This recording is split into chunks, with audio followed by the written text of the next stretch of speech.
All right, it is 6 p.m. I'd like to go ahead and call to order this regular city council meeting for Tuesday, May 27th, 2025. If we could all stand for the Pledge of Allegiance, please. I pledge allegiance to the flag of the United States of America and to the republic for which it stands, one nation, under God, indivisible, with liberty and justice for all. Holly, will you call the roll, please? Ludwig. Here. Haynes. Here. Jenkins. Here. Goodallsberg. Here. Rhines. Gilroy. Here. Hanson. Here.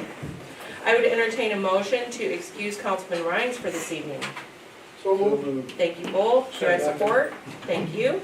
All those in favor say aye. Aye. Aye. Opposed? Motion carries. I'm looking for approval of this evening's agenda unless there are changes that need to be noted. I move that we approve the agenda as submitted. Thank you so much. Do I have support? Support. Thank you. All those in favor say aye. Aye. Aye. Opposed? Motion carries. Now we have an opportunity for audience participation with a maximum of 5 minutes per presentation. Is there anybody that would like to come forward at this time?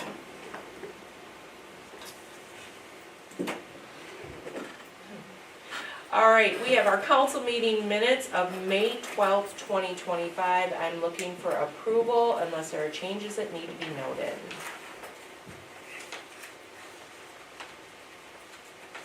Looking for a motion. Move to approve. Move to approve the minutes as submitted. Thank you, Terry. Second. Thank you. All those in favor say aye. Aye. All right, accounts payable, Terry, you had an opportunity to review. I did. A couple of observations. One, there's no money sent to other government organizations this time, so it's kind of a small sum, which is a good thing. I always like that. And number two, there's we found a dual invoice thing. We caught that, but I think it's a good demonstration of the fact that when we have multiple eyes that look at the budget, then things that are not correct are found, and that's a good thing. And then number two, the other thing that I noticed was that there were a whole bunch of maintenance things, a whole bunch of things that were broken and had to be fixed. Most of all the sweeper for $26,000. But the total of maintenance, where we had something broken and we fixed it, the total was $33,000, which is 40% of the total amount of money that was spent by the city on the general fund as well, the students. So, shall I make a motion? Yes, I please. shall make a motion. Make a motion to approve checks 78332 to 78370 and ACH 1548 to 1570 for a total of $82,252.27. Thank you so Second. much. Thank you. Any questions regarding accounts payable? I love it that Terry's so thorough and he gives us that breakdown, but does anybody have any questions? No? All right. Holly, will you call the roll, please? Who seconded? John. I did. So. Thank you. Goodallsberg. Yes. Gilroy. Yes. Ludwig. Yes. Hanson. Yes. Haynes. Yes. Jenkins. Yes. All right, we have our Capital Area District Library Annual Report. If you could come forward, state your names for us, and thank you so much for being here. Well, thank you for having us. So my name is Jenny Marr. I'm the Executive Director of the Capital Area District Libraries. Handing out some information there is Julie Krasinski. She is the head librarian at the Williamston branch. We also have with us our Assistant Director, Jolie Hamlin, and then a member of our Board of Trustees, Deborah Bloomquist, is here. So thank you for having us tonight. So I'm going to talk a little bit about our 2024 annual report for you. So this section here is specifically for the Williamston branch. The full report, when it's ready, will be on our website at cadl.org. You'll see all of the past annual reports there too, going all the way back for people who are interested. So as soon as that's done, we'll be putting it on there. So we've been busy. 2024 was really the first year that we had all of our statistical numbers back to where they were before the pandemic hit. So we were real excited to see everything kind of back up to full, where it's running, and we're on the forward trajectory again. So we've been real excited to dig out of, as you all know, the last few years have been kind of struggling, but I feel like we're back and increasing as we go. We've been really busy at all the branches. For cattle, our library cards, we saw a 12% increase over 2023 and people having library cards. Library visits are up about 1%. Circulation overall is up about 4%. So people are checking a lot of things out as they go through. Now, specifically for our Williamston branch, library cards are up about 3.6%. Library visits are up about 1.1%, but circulation is up 11.3%. So it's a huge increase we're seeing. The physical materials that get checked out have been staying about the same, but the digital checkouts, the Overdrive and the Hoopla, the ebooks and e-audiobooks are seeing a huge increase here as we go through. So it's just something that's getting used a lot. We're seeing it a lot more, with our formats. So, but overall, we've been really busy at the Williamston branch. So I'm glad you guys are using it so much. On your sheets, you'll see something called value above millage. So what we do is we look at what the millage revenue that comes in from the city is, how much cost per item we assign, and then the circulation of those things, and we can say how much we specifically spent here in Williamston. Now that doesn't take into the other value, like the value of programming and the value of having a vibrant community center in your area. But overall, although the millage revenue between 23 and 24 went up about 6.86%, your value above millage went up 28.8%, which is a huge return on investment for your tax dollars for Williamston. As you know, with being part of a larger system like Cattle, all of your residents are able to use any of our other branches if it's close to work or if they're out and about. So they have access to all the materials at all the other branches. They can get sent in, sometimes overnight to the next day. So you have a very vibrant branch here, but you also have access to a much larger system that gives you all those other resources for it. So I'm going to touch briefly before I turn it over to Julie to tell you a little bit more about all the fun things going on at your branch. Cattle has been doing a strategic planning process. It's about a 6-month-ish process that goes through. We're getting towards the end. We did the full gamut of feedback. We did surveys and focus groups and community conversations. We had one here in Williamston to try to get as much feedback as we could all throughout. So we're at the point now where we're digesting all that information and going through, the retreat process to go through. We should have a final report ready kind of during the summer. We're hoping in July to be reviewing the draft of the document and get that out. So when we have that, we'll send that out and let everyone know, and we'd be happy to come back sometime and talk to you about what we learned through the process. Unless you have any questions for me, I'm going to turn it over to Julie. She's going to tell you a little bit more about what's going on in the branch. Yeah. We do have one question. Can you give a little more of a brief explanation as to how you determine value of items checked out?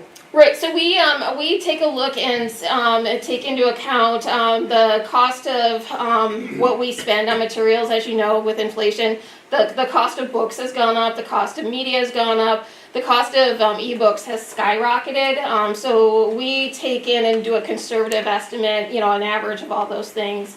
It always costs libraries a little bit more to buy things than it does for if you were just to order something on Amazon. We take that into account and try to make it more closer to marketplace value. So it's something we do. We look at all the different things we buy and come up with a cost per value per item and go through, and it averages out over, because some things are objects, some are books, some are media, and go through. So it does take us a while to assign the value to that. So, and it has gone up because of the ebooks. So my interpretation of what you just said is that it's the value of your inventory. Yes. Yes. Yeah, and so like I said, that doesn't take in the value of the buildings or facilities or programming or supplies or anything. We do it just on circulating items, not all the other. So really, if you were to take in, craft supplies and all the things we do at our programming and stuff, it would be much higher, but we like to keep it, a little more conservative. Thank you. Yes. I'm kind of the numbers guy, so, so if a DVD would cost $7 or something, if I went and bought it from Amazon, and you buy it from Amazon for some number of dollars, and you check it out 5 times during the year, so that means it would have been $35? No, we do it for our cost to get it, no matter how many times it circulates. Say that again? So no, we don't charge it per circulation. We would do just the cost of us to purchase the item one time And then if it goes. So it's not a duplicated Right, record, yeah. it's unduplicated Yeah. for the, Yeah, for the it's for materials. inventory, it's for Yeah. us to purchase that item one time, whether it goes out 10 times or goes out 100 times. It's the one-time cost that we put in. Interesting, okay. Yeah. Well, it's nice to see that we are busy checking out items Yes. north of $1 million. That's fabulous. It means Yeah. our community is very Yes. busy at the library then. All right. Well, no, Swap it here. actually Thank does you, not. Jenny. They didn't check it out. They only spent the money on it. That's the point. It's the cost of the inventory, not the cost of Right, checkout. so basically what I'm seeing is that it's a one-time checkout. If you were to multiply this piece of paper gets checked out one time, you calculate it. You're not calculating it 10 times it gets checked out. So for their inventory, stuff that's been checked out at least once is over $1 million. That's not what you Yeah. said. That's not what, it's stuff that they've purchased, whether it's been checked out or not. It's the cost of the inventory. We can track in our system, we can find out exactly the residents of the city of Williamston. We can track what they have checked out, the type of format of the material they checked out.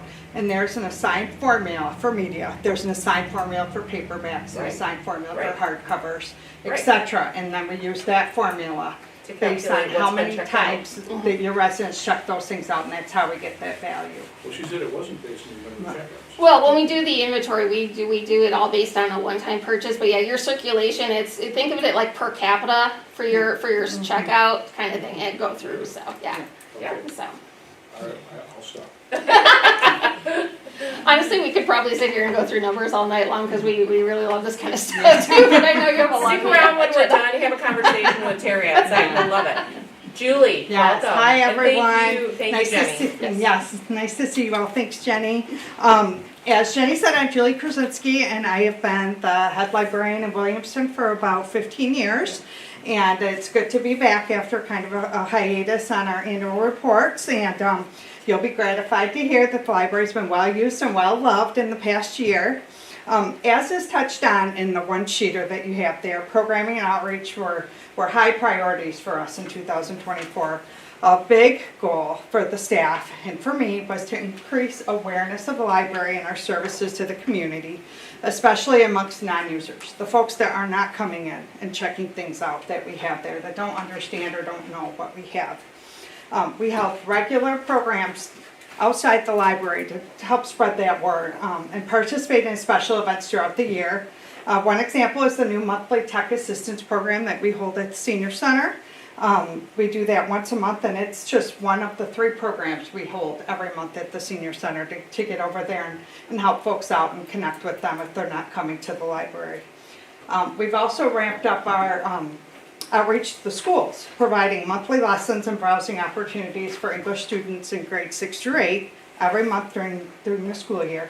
Special tours and assistance for elementary classes, and really anything else any of the schools want from us whenever we can provide it. We're there to help them. Our network with the schools has really strengthened over the past year, and we're looking forward to continue that expansion, in the future.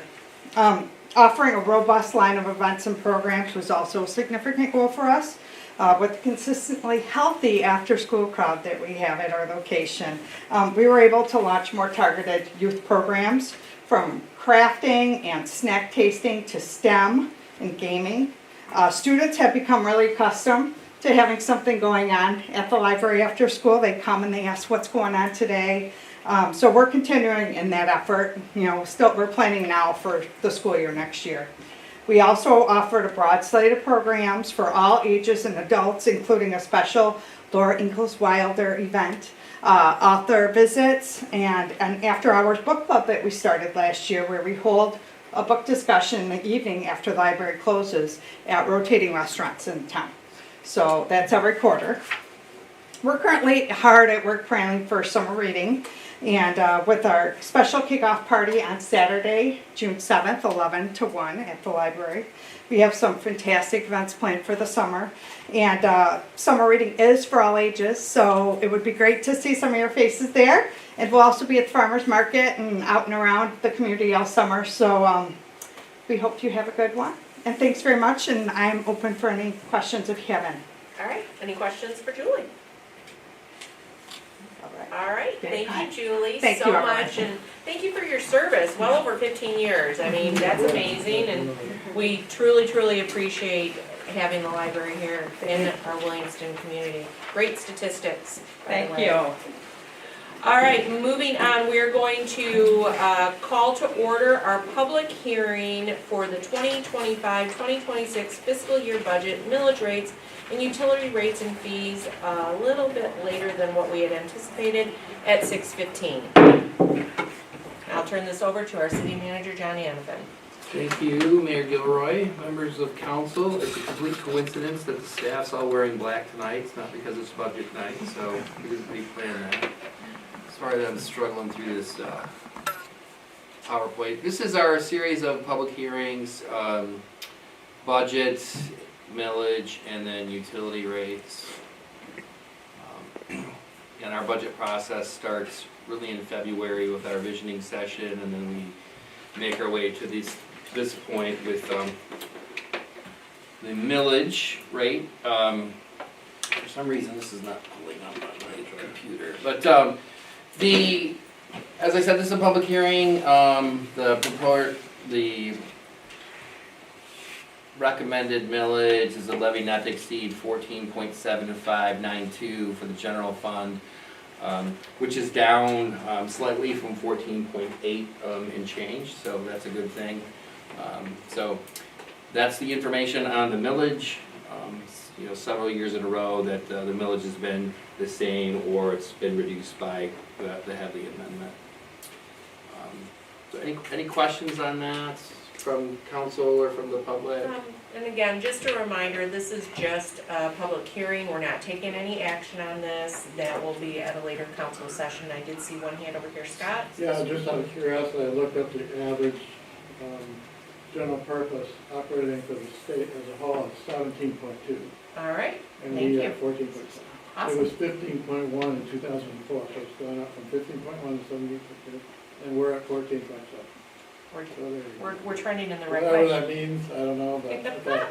I think we're trending the right way. I And think we're then, okay. John? Why was the senior center lined out? Why are they specifically referenced paragraph 2? Yeah, so the senior center millage, that's a millage that the city council has to authorize a vote for. And so that is a separate millage, it is not part of our general operating. Correct. But that's something that the city council, I think it's a 5-year renewal, Yep. and we did that roughly a year ago. Yep, so originally when the senior center decided to put a millage on the ballot, they had gone to the 5 surrounding communities. We had acknowledged that we would put it on the ballot, let our residents speak. And again, what city manager just said, their millage was renewed last year.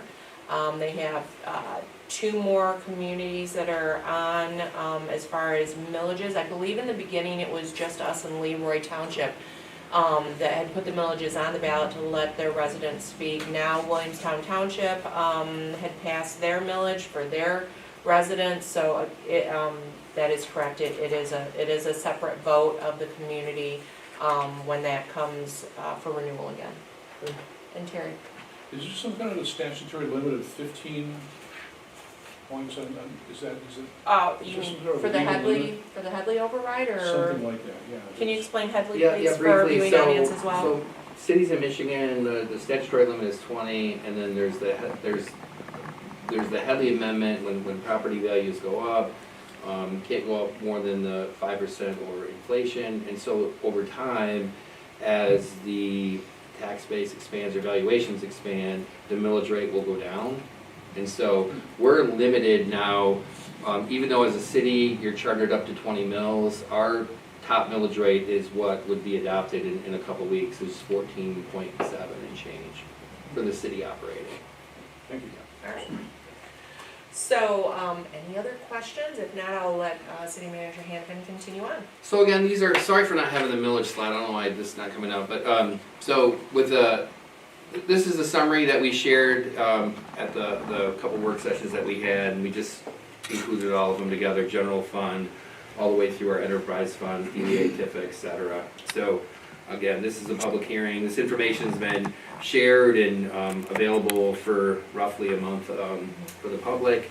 And process-wise, for all the public hearings tonight, millage, budget, and then fees, approval would take place at the next council meeting. So I'm not gonna go through this in any level of detail, but this is all the same information that we've been working off. Just includes all of our funds and a bunch of blank pages for me for some reason. And then just a little bit on fees and connections, et cetera. We're not proposing any rate increases to utilities for water or sewer this year. And then all of our miscellaneous billing fees and charges are gonna be the same as the 24-25 rate, which would the year that we're currently in. So these rates remain mostly static. And I won't go into the weeds of like the bold decision. Fees have to equal the government service provided, but we're in good shape with that as far as having reasonable fees. All right. Yes, Steve. Council has heard me say this before, but as it relates to the utilities, I think since we're in a public hearing, I think it's important to know that the city manager and staff for the last couple of years have looked at ways to maintain our current rate on utilities.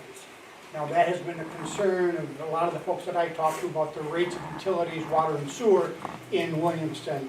And I think we need to applaud those that oversee that, John and his staff, that for the second year in a row, they found ways not to have to increase utilities. Yeah, absolutely. And the one thing that is interesting is that for my first 6 years of being on city council and being mayor, we didn't have any rate increases.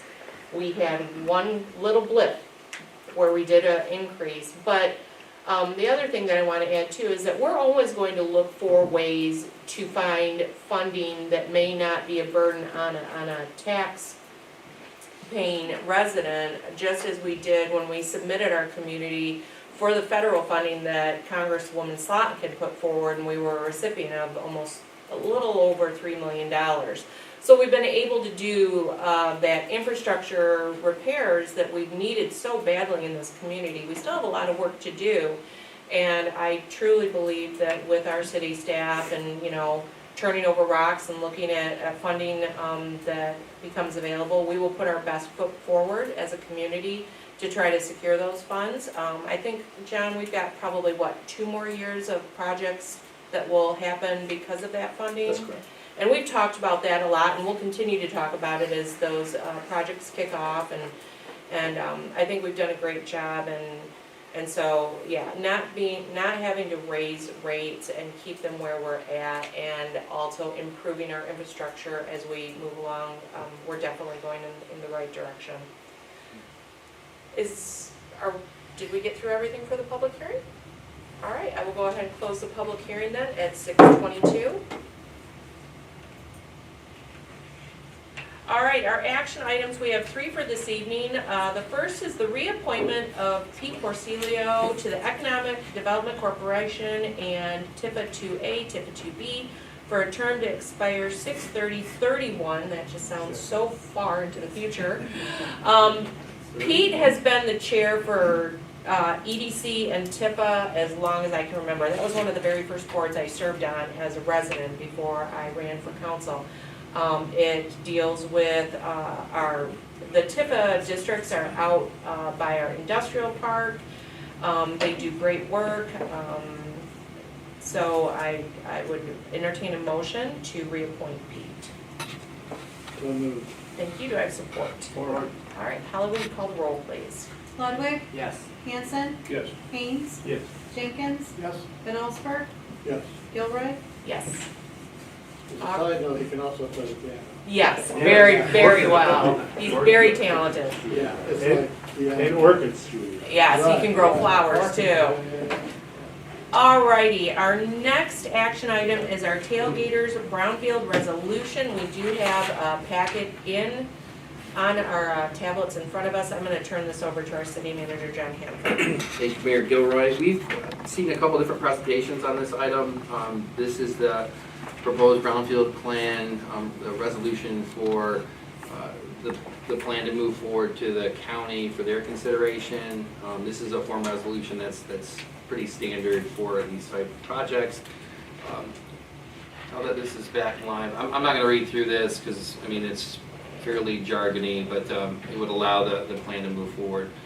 So we had questions previously about eligible activities. Again, this is a great summary on all the types of things that are gonna happen should the plan be approved. There's some contingencies. Really, I wanna point out this one. Originally, the, actually, it's not on the slide. I'll get to it here in a second. Don't read that one, that'll give you a migraine. But all the information tracks. So, originally,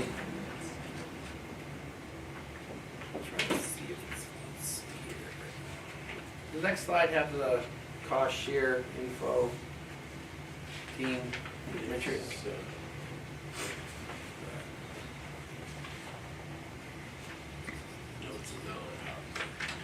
There's a good summary down here, sorry, these are all the activities. So, again, all the eligible activities add up, including a contingency, and the cost to prepare the plan is about $435,000.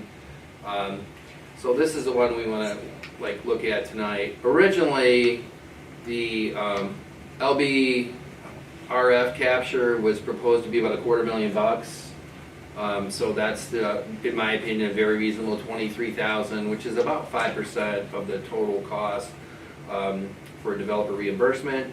One thing that is new too is this 10% pass-through. That's actually for when as the project is being developed, the valuation will increase, and so 10% of the project goes back to all the different the tax capturing entities, us, the library, the county, etc.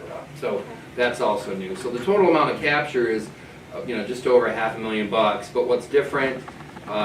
This 10% pass-through, and then also the much more reasonable and in line with most brownfield authorities to have anywhere from a 3 to 5 to 7% amount for the local brownfield revolving fund. Okay. And again, just to illustrate, we've been through the economic developments before, the benefits. In the packet is the TIF capture slide, and with this amount, it does show that the TIF capture, which is the tax increment, so the valuation of the property right now is about $43,000 because it's an empty, blighted, contaminated property. And then when it would be developed fully, the valuation would be closer, It's like 1.1. closer to $1 million. Yeah. So that's the reason and the purpose for doing brownfields is to allow a development that may not happen without the assistance.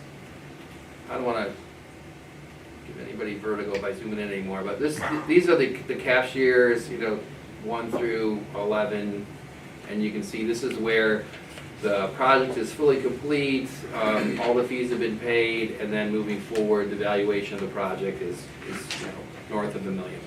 So, yeah, there's a lot of folks here, a couple from LEAP, and then the Tailgaters team is here with their consultant pension. So if you have any questions, Sure. lay it out. All right. I think, I'm just gonna speak for myself, I think that this is a good project. It is gonna bring something to that 96 interchange that has been very lacking for our community. I think it's a good placement for this business to go. I know that we've had other businesses that have gone into our community that our residents haven't been real excited about, but I really can't say enough about this. I wish you would have brought donuts for people, but that's okay. We'll get to that. But I'm excited about this for you, and I hope that my fellow council members feel that same way. If there's anything that you'd like to add, this is a great summary for us, but you've got the opportunity before I call for a motion and a vote. Yeah, the one thing that I think is important is that as the increase in value happens, the school fund is not impacted by this. So all the money that we would pay in extra tax to this, on our tax roll, the city, or the schools will still get their share. It's not affected at all. Great, and just for our viewing audience, can you state your name, please? Yes, my name's Chris Haddad, I'm with Tailgaters. Hi, Chris, thank you so much. And I think what's great too is you're setting that, foundation for that interchange now. I mean, we've got businesses along North Williamston Road heading out there, but you're really kind of laying that cornerstone, and I really appreciate that. And I think you'll be proud of what it looks like when it's done. We're Hey. trying real hard to make it really nice. I see the one on by Airport Road when I take my husband to the airport. I see the one when I head out to Mason to do Uh-huh. business. You've done a fantastic Well, job, thank so I'm super excited. Thank you. Yes. This will be the best yet. All right, Terry first, then I'll go to John. Sure, two comments. One, I think the brownfield numbers, you're right, it's much better. It's not the big red flag that it was before, that's number one. Number two, I think the most positive thing about this project is that it brings employment to Williamston. So I went to Tailgaters in Okemos, and I talked to the people that work there, and they all like working there. And on a shift, I think there's something like 10 people per shift that's employed there, so that's very positive. Thank you. All right, for what it's worth. John. So what you're saying with the school cashier, that's not affected. You pay your taxes and what the school would have gotten Yep. with a like business, Yep. they still get They it. still get it. Yeah, I miss that. I'm much Okay. more comfortable Okay. because I've been uncomfortable that Okay. it takes 11 years of, No problem, but yeah, I think that's Much more a good part of it. Scott. So is the Okemos one and yours, it's okay that they're like right there to get, one then the other? When you say, you mean? You mean Yeah, proximity, like, is there an issue location? with like, are they worried that you guys being here is gonna cause them Well, to? we own the Okemos one, Yeah. we own the Okay. Williamston one, we know what's going on, and yes, Okay. but to your point, it will cannibalize a little bit of sales. People will find this Williamston store and like it for the reasons that you see, and they will start stopping in Williamston when they're going from Grand Rapids to Detroit instead of Okemos. Okay. That cannibalization happens sometimes, and we're gonna take that punch, but it's a good thing, All for right, our so business. you're on the same team on this? We're all on the Yeah. same team, yes, thank All you. right. Chris, what do you anticipate your hours of operation are gonna be out there? 24 hours. 24? Yes, That's fabulous. yes. Love it. All right, Tim? Yeah, I couldn't remember the employment, how many jobs will it create? We generally have 50 to 55 people on our staff. And what Mayor Gilroy said, or let's see, it was, who stopped into the store? Terry stopped Yeah, into Terry. Okemos. Yes, what he said is something that I said very similarly in our very first presentation, was that we feel like we improve the quality of life for not only the people that trade at our business, but for the people that work at our business too. And we do tend to pay better than anyone else, but it's because we're supported well by the communities we serve. And so it's been a good situation all the way around. And I appreciate you noticing that firsthand. And just one last thing before I ask for that motion. If this resolution passes this evening, when do you feel that this will all kick off, and when will we see activity out there? I would say as early as July 1st. It's an aggressive timeline, but I Sure. think it's doable. It's out for bid right now. All right, well, let us know when the first shovel hits the ground, because I think some of us would like to be there. Me personally, I'd love to come out when you guys Sounds good. do that. Yes, We appreciate thank you the very support. much. All right, excellent.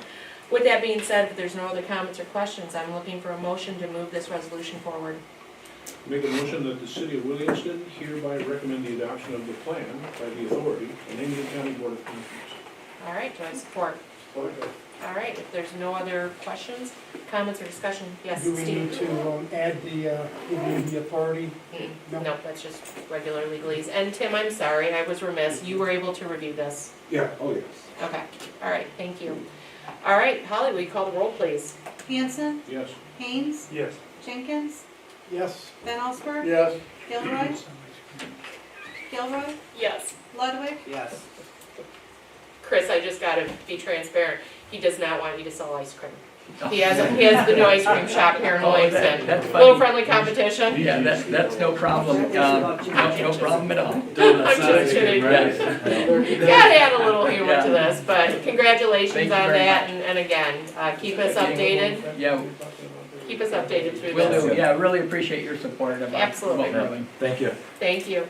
All right, our last action item for this evening is to set our public hearing for the TIFA 2B plan amendments. I'm gonna turn this over to City Manager John Hannafin.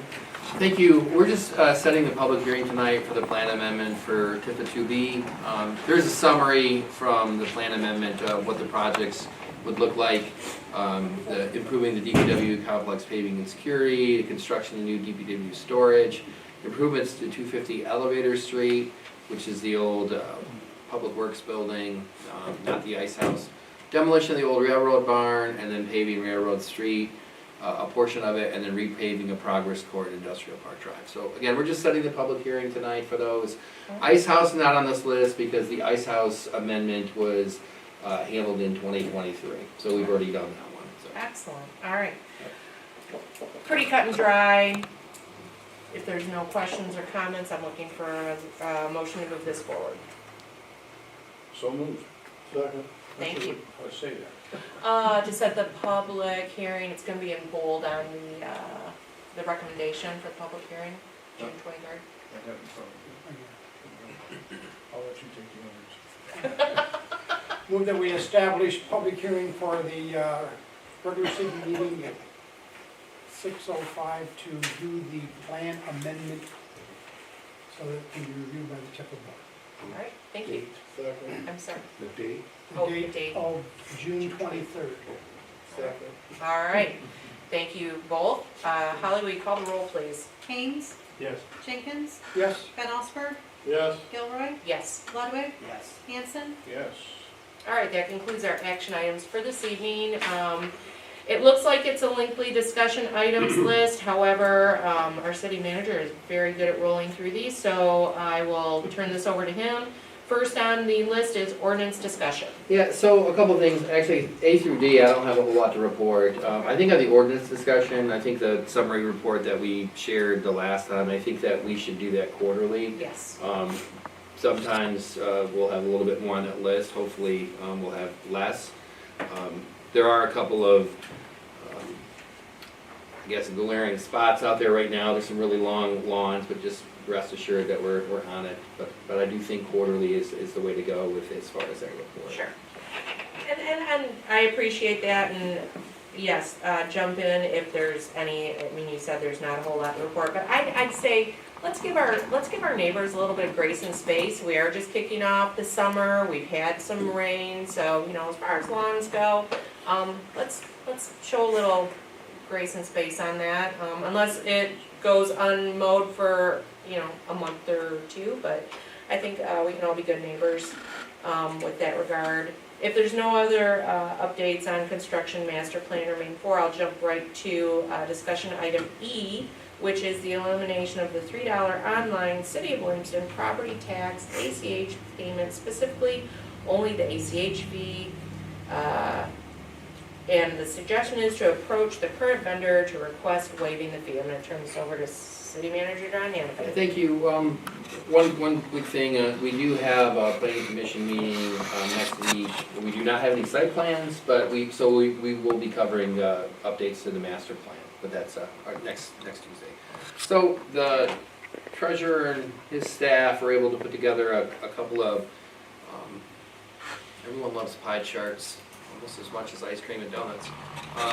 So if you see, so these are for basically the last year from May of 2024 to April of 2025. For all that we were asked to provide some of this information to all of you. We received 8,220 payments by check at the front counter, so 87%. And then credit cards was 7%, and then cash was 6%.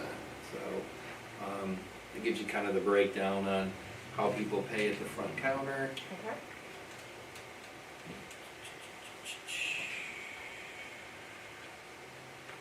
what happens when you have old technology, it gets a little finicky. As far as like the dollar amounts received at the counter, you know, we received 10 million bucks in checks, 98% where it came through with people writing a check. And then, you know, less than 1% on the other two, or right around 1%. Gives you the idea of how money came in. Electronically or online, you know, we had 7,000 transactions, so 68% were by ACH. So it's 79 by EFT. Correct. That's 79, 2,839 by credit or debit card, and then, you know, 306 by e-check. So overwhelmingly, folks use either ACH or credit or debit card.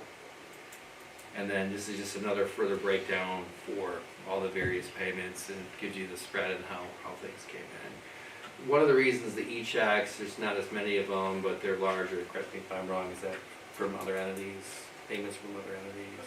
Actually, it's usually about 2 months a year where it really spikes, and that is the property tax due dates. A lot of them come through. So that was the data we were asked to put together, and so, I mean, here it is, and I'd be happy to answer any questions you might have about the data. Okay. Councilman Haynes, you're the one that brought this forward and asked that we do the research, and I know that you would like to see that we eliminate that $3 online. I think we've had good information from our city treasurer and our city manager.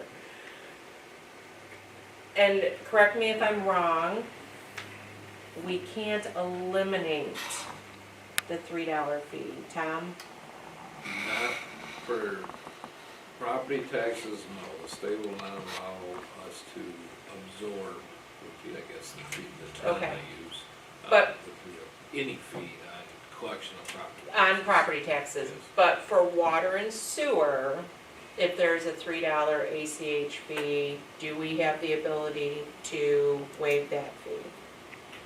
Yes, city manager. I think we have a differing opinion on this. I'm in the opinion of no, because we have bond covenants, and you're not allowed to provide free service. Okay, So if I pay with pennies and you pay with a credit card and you don't want to pay a 3% fee, I'm effectively paying for your convenience to use a credit card. okay, So that $3 or 3% would have to come from somewhere. right. I just want to be as very Yeah. transparent as clear about the fees we collect, why we have to collect them, what the governance or the policy surrounding them are, so that we can be clear about this. Sure. So, yes, Tim, We don't get that correct, money anyway. correct. That goes to That the goes company. to the company that's providing the service. Correct. And BSA, who we use when people pay online, or, I'm going down the right path, right, Tom? BSA is who we use for our utilities. Kind of, sort of. There's also a third-party vendor involved called Point and Pay. Right, That, because it involves Visa and MasterCard and whatnot, that Correct. is involved, so that fee would go to them. correct, all right. So, like I said, I'm just trying to be very, very transparent and clear about how this is all working. So, staff's recommendation would be, we leave it the way it's at, the way it is, because we have to. We can't, Yeah, and certainly, I mean, if there was a different vendor, or the treasurer has reached out to BSNA and asked about, you know, their process for, you know, working with Point and Pay to get a better deal or a better price, and you know, that's the convenience fee that company charges to have this service be available. right, But as we maintain, if you pay with a check or cash or ACH, there's no fee. correct. And I can just add a little bit to what the city manager said.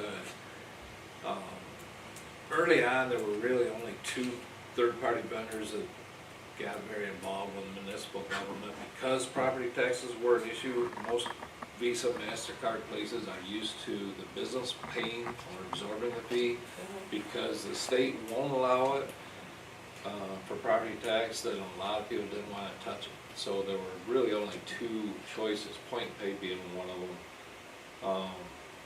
Over the years, a few more have come around, one of which is BSNA. They have now decided, they've seen the, I guess, the demand for this as more and more people turn to paying online. So they've created, and it's very, very new, they've created, and I have unrolled it to a few cities, and I've been talking with the treasurers, and I think we would like to explore that. And those fees, we may be able to negotiate better with BSNA because we do so much with them, and because they work with so many cities and townships and counties and everybody around the state. So going forward, this might be something, that maybe BSNA would consider looking at. The other plus though with the BSNA software that they're looking at is they're even a little bit more advanced than the point and pay. They are, my understanding is that those would even maybe accept like these new, Cash apps like PayPal. yes, PayPal, exactly. Yeah. Venmo. Yep, exactly. So going forward, that's something that I would like to bring to you guys going forward. Kind of what I hear from BSNA, we may want to lean towards exploring. Okay, all right. Well, I think you've done a tremendous amount of data collection for us. I mean, this really paints a good picture of how money's coming in, what methods people are using to pay. And I think as those other options become available to us, you'll be able to bring that forward to us, so that we can maybe make a change. But as it is right now, we have what we have available to us, and so, how does everybody feel about the data that's been shared this evening? Very nice. Very Okay. nice. Very, very nice. Well done. All right, any Good comments, numbers. anybody? Good numbers? Yeah. I knew you'd like the numbers. Except, I'm not gonna, working hard. Not John, saying. all right, John. Yeah, it still disappoints me that, how people have been paying does not answer the question of how people would pay. Right. I don't pay the $3 fee, because I'm not gonna pay a $3 fee, Mhm. and so I come in. Sure. And secondly, in our last meeting, well, John, I got the feedback, well, it's just the way it is now. $2 here, $1 here, $3, I just paid $1 for my parking. So what? That's $6 a year. And as a metaphor, one of our council people said, well, that's a Starbucks. Well, it's also a Rum Pros at D&W. So to minimize, well, that's just the way it is, I don't like that trend in decision making. So, that's it. Thank you, I appreciate it. I appreciate all the efforts from our staff to bring this forward. And again, Tom and John, as things change and hopefully moves in a different direction, please bring it forward so that, if there's relief that we can offer our residents as this changes, we definitely want to hear about it. All right, that concludes our discussion items for this evening. Next on our agenda is correspondence received, information only. We do not have any, so we're gonna jump right into department head reports. And I'm gonna go to our city manager, John Hannahan. I don't have anything to add. I mean, we did have a busy week with DDA, Tifa, and Parks. We did our Parks walkthrough last Thursday, which I thought went really well. So, other than that, I don't have anything to add. Question. Okay, yep, I'll go to Scott. The first one is, when it comes to ordinances, we're all gonna read the ordinance book, and I'm curious if you, in your experience, are ordinances like for small towns similar to size, are the ordinances kind of similar, pretty much the same across that population, or is it? For the most part. widely different? They're at this point with the advent of the internet, it is as a business tool for government for the last 25 years. Folks, if there's something they really want to do differently, they reach out to their colleagues or they'll just research it online. So over time, I think most code enforcement type ordinances have kind of become fairly standard. There's varying numbers of chickens allowed, I think. That's the 4 is the number of the chickens, and the number of the chickens shall be 4. 4 is the standard. Well, I have no idea, but it's Shall kind be of the. full. Yeah. Right. It's in Matthew, you guys. That's true, yeah. The other question is, there were petitions circulated, and there were some people upset about the new apartment complex going in. I'm curious if that had any effect on that decision at the planning commission. Well, as a non-voting member, I guess I can't answer that, but petitions are certainly can be advisory, but the Planning and Enabling Act, you know, mandates that our planning commission review plans based on the ordinances that we have in place. Right. And I think they've done that. I think they've done that. They certainly. We're not reconsidering due to the. So that, I mean, just to, it's someone in the weeds off that discussion, but there was a preliminary site plan that was approved, but the developer has not resubmitted the final site plan yet. Good. Yes, John? Since you brought it up, does that come back to the council in any way? It does not. That's not- Nothing in the future council has anything to do with? That is correct. All right, next, and thank you for that. Chief, how are you? I'm doing great. Just 2 things quick. Continue planning for National Night Out August 5th. And we're doing heavily involved in the planning with logistics and for different events during the Red Cedar Jubilee. Other than that, that's it. Excellent. Great, thank you so much, appreciate it. We commend your patience. You sit here for an hour and then you deliver your 2 minutes. Law enforcement is about patience. That's true, that's true. Considered a statement. All right, committee, subcommittee reports. Who's had board meetings that they'd like to share information? Terry? NISA and Parks. All right, NISA, if you remember, there was this thing where NISA does this tricky thing where they have discussion items and action items, and then what they promote a discussion item to an action item, and then they go on and spend a lot of money, right? So I said, that's not a good way to do it, it's not straightforward, so they voted in favor of the idea of doing it the way most of the townships do it, which is old business, new business. So they're gonna do it that way, which is a change. all right. They also, I recommended to the chief, he has these statistics, just as, I think that the library tonight baffled us with statistics.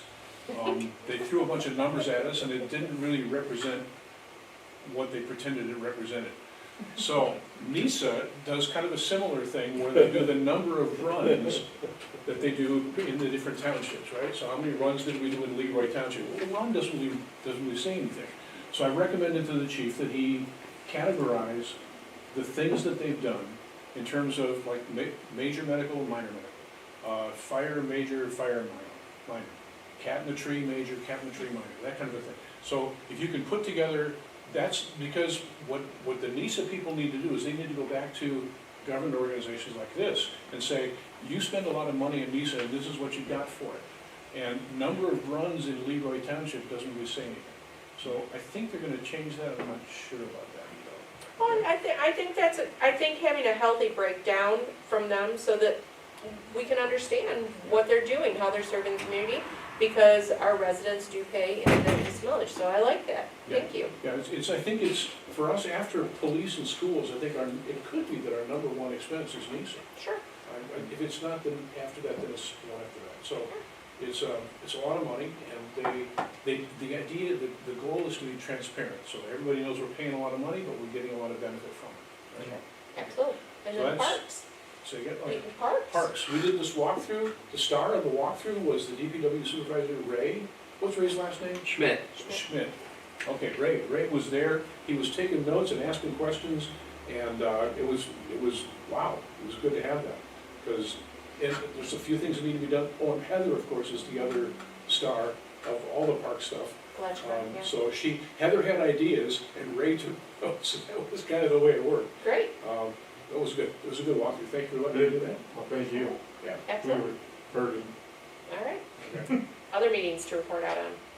Okay, we had a DDA meeting, we talked about our downtown, what we want to do. We're gonna get some new banners, so we're gonna, John's gonna look at what our fall banners could look like. We may have seasonal changing banners out on our lampposts.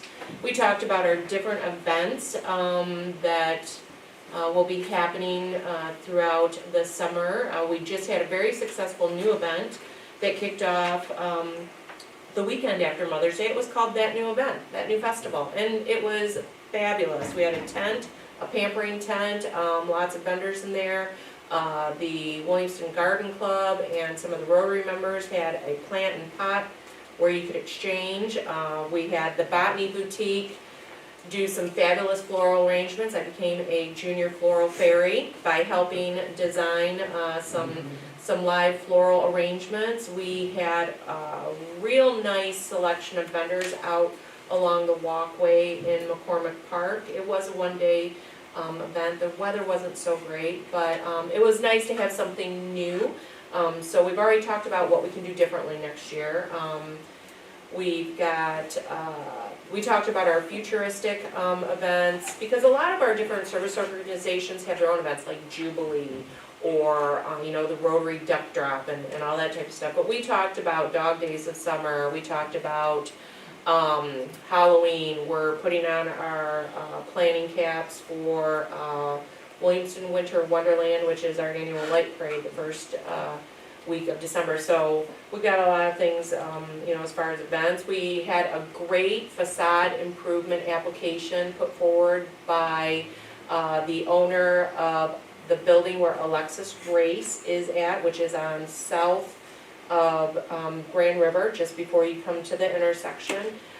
He will be doing some concrete repair, tuck point, masonry, reseeding some bricks. The application was for $12,000, and our facade grant, based on our calculations, is able to approve up to 50% of that. So we approved a $6,000 grant so that he can redo that building. There's going to be some painting on that west side of the building that's exposed above Bomarito's forensics office. So, viewing audience out there, business owners in our DDA, if you've got a building that is in need of some repair, submit a facade grant application, because we do have funds available. Budget-wise, our DDA is in very good shape. We just had that conversation. So that'll be a part of the overall budget that we'll be approving. But yeah, it was a good meeting. Yeah, anybody else have any? All right. Audience participation, again, maximum of 5 minutes per person. Presentation. Brooke's just gonna be quiet back there. We're all looking at you. I'm just chilling. She's chilling. She had nothing better to do. Anyways, council member comments. Any, to start down here with Tim. Yeah, the library, that was pretty some incredible information, but I forgot to ask about what was snack tasting. You better show up. Check out the schedule and show up. And then you can come back and tell us. Interesting. Yeah, all right. Scott. I'm good. All right. I've got my answer. Steve. Terry. I think you nailed it with the tailgaters thing out there. It'll establish that interchange out there, and then that'll kind of be a seed Yes. crystal that will grow other things out there. Yep. Looking forward to it. As long as it doesn't come too far. Yeah, well, we've got ways The to, line is at we've Lynn got Road? ways to help there, Lynn Road. John. Yeah, the only thing I've considered with the tailgaters is I forget his wording, where it sucks off revenue from other businesses. But the new business, the new grocery store, it kind of amuses me professionally that I walk in and a third of their store is liquor. So I wondered Where about is that. this?